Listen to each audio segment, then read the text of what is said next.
بسم اللہ الرحمن الرحیم۔ السلام علیکم۔ یہ ایک کویسچن ہے، دو آدمی ہیں، دو شخص ہیں۔ ایک شخص کسی مسلمان گھرانے میں پیدا ہوتا ہے، ان کے والدین مسلمان ہیں، باقی یہ جو ہے یہ ایک غفلت پہ زندگی گزار کے چلا جاتا ہے،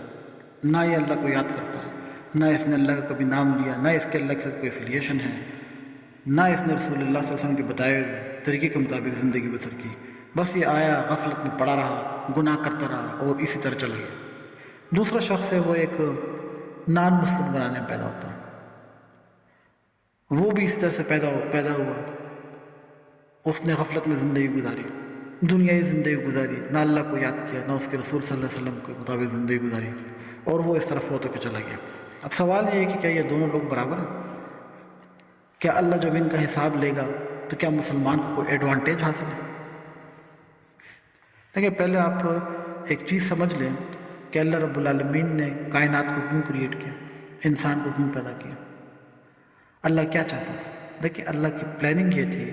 کہ وہ اس دنیا میں انسان کو ایک حکمت کے تحت پیدا کرے گا، اپنے آپ کو وہ انسانوں سے چھپا کے رکھے گا، اپنے میسنجرز بھیجے گا اور ان میسنجرز پر اپنی کتاب نازل کرے گا، اور وہ انسانوں کو اپنی نشانیاں دکھائے گا، رات دن کے بدل بدل کر آنے کی نشانیاں دکھائے گا، سورج دکھائے گا، چاند دکھائے گا، ان کی اپنی پیدائش، زمین و آسمان کی پیدائش، آسمان کی طرف وہ دیکھیں گے کہ ایک انفائنائٹ یونیورس ہے، تو ظاہر ہے کوئی بنانے والا ہوگا، اس طرح کی نشانیاں وہ دکھائے گا۔ اور پھر جو لوگ غور و فکر کر کے تدبر کے ساتھ، علم اور حکمت کے ساتھ اللہ کی طرف پلٹیں گے اور اللہ رب العالمین کو یاد کریں گے اور اس بات کی گواہی دیں گے کہ اس کائنات کا ایک رب ہے اور اس کے سوا کوئی عبادت کے لائق نہیں ہے، اور جتنے میسنجر اس نے بھیجے ہیں وہ سب اللہ کے حق میسنجر ہیں، تو یہ پاسنگ کرائٹیریا ہے۔ اللہ رب العالمین نے جو کرائٹیریا رکھا ہوا ہے وہ یہ پاسنگ کرائٹیریا ہے۔ ایک شخص مسلمان گھرانے میں پیدا ہوتا ہے، وہ اپنا نام عبد الرزاق رکھ دیتا ہے، عبداللہ رکھ دیتا ہے، یا نام کے ساتھ محمد لگا کے کوئی بہترین نام رکھ دیتا ہے۔ ان کے والدین نے ان کا نام رکھ دیا، وہ خود تو ظاہر اپنا نام تو اس نے نہیں رکھا۔ اب وہ جب بڑا ہو گیا، اس کو ظاہر ہے وہ ایک مسلمان گھرانے میں پیدا ہوا ہے، اس کے پاس ایک اچھا چانس تھا کہ وہ اللہ کی طرف پلٹتا ہے۔ اس کے والدین مسلمان تھے، اس کے اساتذہ کرام مسلمان تھے، محلے میں باہر مسلمان رہتے تھے، ارد گرد اس کے مسجدوں میں 5 وقت کی اذانیں ہوتی تھیں، ہر طرف وہ مسلمان، اس کے پاس ایک بہترین چانس تھا، لیکن وہ اللہ کی طرف نہیں پلٹا۔ تو اب آپ یہ دیکھیں، اس کے برعکس دوسرا جو شخص ہے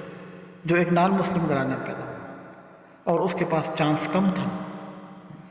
ان کے برعکس چانس کم تھا، یہ ہو سکتا ہے اللہ نے اس کو بھی کس طریقے سے میسج پہنچایا، آئی ڈونٹ نو، لیکن میں یہ کہہ رہا ہوں کہ جو اللہ رب العالمین کا ایک کیلکولیٹر ہے، جو اللہ رب العالمین سریر الحساب ہے، تیز اور بہترین حساب لینے والا ہے، ایک پرفیکٹ حساب لینے والا ہے، تو اس میں تمام پیرامیٹرز دیکھے جاتے ہیں۔ دو سیم ایکشن اللہ کے کیلکولیٹر میں ڈیفرنٹ ویلیو دیں گے۔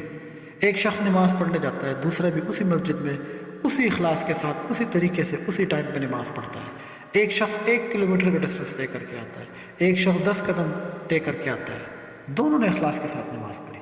دونوں سے اللہ خوش ہوا، لیکن کیا پتہ اللہ کے کیلکولیٹر میں جو شخص تھوڑے دور سے آیا ہے وہ اس کے قدم زیادہ ہوں اور ہر نیکی پہ قدم زیادہ ملے ہوں اس کو، اور اللہ کا کیلکولیٹر اس کی نماز کو تھوڑی زیادہ ویٹیج دے رہا ہوں۔ اللہ رب العالمین ہی بہتر جانتا ہے، وہ تو تمام پیرامیٹرز کو دیکھے گا، وہ تو دیکھے گا کہ ایک شخص اگر ایمیزون کے جنگلوں میں پیدا ہوا ہے اور خدا نہ خواستہ اس تک اللہ کا میسج نہیں پہنچا فار ایگزامپل، تو وہ تو اس کے مطابق اس کے ساتھ حساب کتاب ہوگا۔ تو اپنا نام عبد الرزاق، عبد الصمد یا محمد، علی یا کوئی بھی اس طرح کے نام رکھنے سے کوئی مسلمان نہیں ہو جاتا، بلکہ جو اللہ رب العالمین، دیکھیں یہ تو ہے، کوئی دوسری سائڈ پہ کوئی بچہ تھوڑی بیٹھا ہوا ہے امتحان لینے کے لیے، اس کائنات کا شہنشاہ بیٹھا ہوا ہے، اس ہمارا اور اس پوری کائنات کا خالق بیٹھا ہوا ہے، اس کا پاسنگ کرائٹیریا اس طرح تھوڑی ہے کہ وہ خود ہی آپ کو مسلمان گھرانے پیدا کر دے، باقی آپ نے کچھ بھی نہیں کیا، باقی آپ کی کوئی کوشش نہیں، آپ نے کبھی بھی اللہ کو یاد نہیں کیا، نہ آپ اس سے ایفیلیٹ ہوئے، تو پھر آپ کے اس کا کیا فائدہ ہو؟ دیکھیں، اس میں پھر ایک شخص یہ کہتا ہے کہ رسول اللہ صلی اللہ علیہ وسلم فرماتے ہیں کہ جس شخص نے لا الہ الا اللہ پڑھا وہ ضرور جنت جائے گا، تو پھر آپ اس شخص کو یہ بتائیں کہ لا الہ الا اللہ کا مطلب پتہ ہے آپ کو؟ لا الہ الا اللہ، اللہ کے سوا اس کائنات میں کوئی معبود نہیں مگر صرف اللہ، اس کائنات میں کوئی معبود نہیں صرف اللہ۔ یہ بڑی ہیوی بات ہے، یہ بہت بڑی بات ہے، یہ اتنی بڑی بات ہے کہ اللہ فرماتا ہے کہ اگر ایک ترازو میں سمجھانے کے لیے کہہ رہے ہیں، ایک قدر و قیمت بتانے کے لیے کہہ رہے ہیں کہ اگر ایک ترازو میں ایک طرف پوری کائنات رکھ دی جائے اور ایک طرف لا الہ الا اللہ رکھ دیا جائے تو وہ لا الہ الا اللہ اس سے ہیوی ہو۔ تو یہ تو اتنی ایک بڑی چیز ہے۔ تو جو شخص اپنے دل سے یہ کلمہ پڑھے گا، دل سے پڑھے گا، ایسے تو زبانی تو ہندوؤں نے اپنے انڈین فلموں میں بھی پڑھا ہوا ہے، کلی فلم میں امیتابھ بچن نے لا الہ الا اللہ پڑھا ہوا ہے، تو کیا وہ مسلمان ہو جائے گا؟ یعنی اس لا الہ الا اللہ کہ اس کائنات میں کوئی معبود نہیں سوائے اللہ کے، بہت بڑی بات ہے۔ اگر اس کو کوئی دل سے پڑھے اور اس پہ سوچے اور اس پر قائم رہے تو وہ تو اللہ کا اللہ کے ساتھ اس کی ایک ایفیلیشن بن جاتی ہے، اللہ کے ساتھ اس کی ایک دوستی بن جاتی ہے۔ وہ تو ظاہری بات ہے کہ وہ تو یہ تو ایک کامن سینس کی بات ہے کہ اس پہ تو دوزخ کی آگ حرام ہو جائے گی۔ جب اس نے اللہ کو اپنا معبود کہہ دیا اور اس نے اسی پہ اپنی جان دے دی تو وہ تو بات کلیئر ہے۔ لیکن اگر ایک شخص ایک مسلمان گھرانے پیدا ہوتا ہے اور وہ صرف نام کو اس نے کلمہ پڑھا ہوا ہے، اس کا کوئی اسلام سے تعلق ہی نہیں ہے، وہ اس کا کوئی عمل ہی ایسا نہیں ہے۔ ایسے بھی لوگ ہوتے ہیں اپنے والدین کے قاتل ہوتے ہیں، 5 بچوں کو قتل کر کے آ جاتے ہیں اور وہ کبھی افیلیٹ بھی نہیں ہوا۔ ایسے تو اللہ رب العالمین جون سا گناہ چاہے معاف کر دے سوائے شرک کے، اگر وہ شرک پہ نہیں مرتا تو جس کے کون سا گناہ چاہے معاف کر دے، لیکن وہ اللہ کے ساتھ افیلیٹڈ ہو، وہ حضرت محمد مصطفیٰ صلی اللہ علیہ وسلم کی دیکھیں اس کی شفاعت تب کریں گے جب وہ اس کا امتی تو ہو، ان کے بتائے ہوئے طریقے پہ تو چلا ہو، کسی حد تک تو چلا ہو۔ تو یہ بات بڑی اچھی ہے، ہم طرح سے ہمیں ذہن نشین کر لینی چاہیے کہ صرف مسلمانوں کے نام رکھنے سے ہماری جان نہیں چھوٹ سکتی۔ ہمیں اللہ کے دین کو جو رسول اللہ صلی اللہ علیہ وسلم کے ذریعے سے ہم تک پہنچا ہے، ہم نے اس کو فالو کرنا ہے، ہم نے اللہ سے محبت کرنی ہے، ہم نے اللہ کی مخلوق سے محبت کرنی ہے، ہم نے اللہ کے بتائے ہوئے راستے پہ چلنا ہے، یہ ہماری نجات ہے۔ ہاں دیکھیں، ایک اور بات بڑی امپورٹنٹ کہ کوئی شخص قیامت کے دن یہ نہیں کہے گا کہ میرے ساتھ بڑا ظلم ہوا ہے، بلکہ اللہ خود فرماتا ہے قرآن میں کہ یہ روز جزا کا دن ہے اور آج کسی پر ظلم نہیں کیا جائے گا، آج کسی پر ظلم نہیں کیا جائے گا۔ بلکہ جب فرشتے کسی کا مال نامہ ساتھ لے کے آئیں گے اور وہ دوزخ جا رہا تو اللہ فرشتوں سے اللہ اس بندے سے پوچھے گا کہ یا آپ کے ساتھ کوئی زیادتی تو نہیں ہوئی اس عمل نامے میں، آپ کاؤنٹر چیک کریں اسے۔ وہ خود گواہی دے گا کہ میں نے ظلم کی ہے، وہ کبھی یہ نہیں کہے گا کہ میرے ساتھ یہاں پہ ظلم ہوا، بلکہ اگر کچھ کہیں گے تو یہ کہیں گے کہ ہمیں واپس ایک دفعہ دنیا بھیج دے تو ہم اگلی مرتبہ اچھا عمل کر کے لائیں گے۔ تو اللہ کہے گا کہ یہ تو ایک بات ہے جو آپ نے کہہ دی، ایسا ہونے والا تو نہیں۔ تو یہ اللہ رب العالمین